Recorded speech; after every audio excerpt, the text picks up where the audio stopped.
চেপনত বীৰ লাচিত খানাৰ নেতা শৃংখল চলিহাৰ গ্ৰেপ্তাৰ। নমস্কাৰ, কলিয়াবৰ নিউজলৈ আপোনালোকক স্বাগতম জনাইছো। আজিৰ মুখ্য সংবাদ। চেপনত আজি বহু বিতৰ্কিত ঘটনা। বীৰ লাচিত খানাৰ কেন্দ্ৰীয় প্ৰশাসনিক সচিব শৃংখল চলিহা আৰু সংগঠনৰ সাংগঠনিক সচিব হৰ কুমাৰ গগৈক আৰক্ষীয়ে গ্ৰেপ্তাৰ কৰিছে। তেওঁলোক ডিব্ৰুগড় জিলাৰ দুলিয়াজান অভিমুখে প্ৰতিবাদ সভাত অংশ ল'বলৈ গৈ থাকোঁতেই 50 জনৰো অধিক সদস্যসহ চেপনত আটক কৰা হয়। এই সময়ত কঠোৰ নিৰাপত্তাৰ ব্যৱস্থা গ্ৰহণ কৰা হৈছিল। এই প্ৰতিবাদৰ মূল উদ্দেশ্য আছিল তানু শ্বাহী নামৰ এগৰাকী যুৱতীক গ্ৰেপ্তাৰৰ দাবীত স্বৰ। এই ঘটনাই ইতিমধ্যে সমগ্ৰ ৰাজ্যজুৰি প্ৰচণ্ড আন্দোলনৰ সৃষ্টি কৰিছে।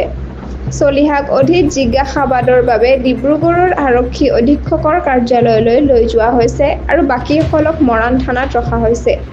ইপিনে দুলিয়াজানতো আৰক্ষীয়ে প্ৰতিবাদকাৰী 15 জনক আটক কৰিছে, যাৰ ভিতৰত আছুতীয়া মহিলা মঞ্চৰ সভানেত্ৰী মীনাক্ষী গগৈ, সম্পাদক ৰাণু তামুলী আৰু চাহ জনজাতি ছাত্ৰ সন্থাৰ বৰডুবি শাখাৰ সভাপতি জ্যোতিষ্মান হাজৰিকাৰ নাম উল্লেখযোগ্য। গোৰ্খা মহিলা মঞ্চৰ কেইবাজনো সদস্য এই সময়ত আটক কৰা হৈছে। আৰক্ষীয়ে জানিবলৈ দিয়ে যে অঞ্চলটোত বাঢ়ি অহা উত্তেজনাক দমন কৰিবলৈ এই ব্যৱস্থা গ্ৰহণ কৰা হৈছে। সংযুক্ত হৈ থাকক কলিয়াবৰ নিউজ চেনেলটোৰ লগত। চেনেলটো লাইক, কমেণ্ট, শ্বেয়াৰ, ছাবস্ক্ৰাইব কৰিবলৈ নাপাহৰিব। লগতে কাষতে থকা বেল আইকনটো দবাবলৈ নাপাহৰিব। ধন্যবাদ।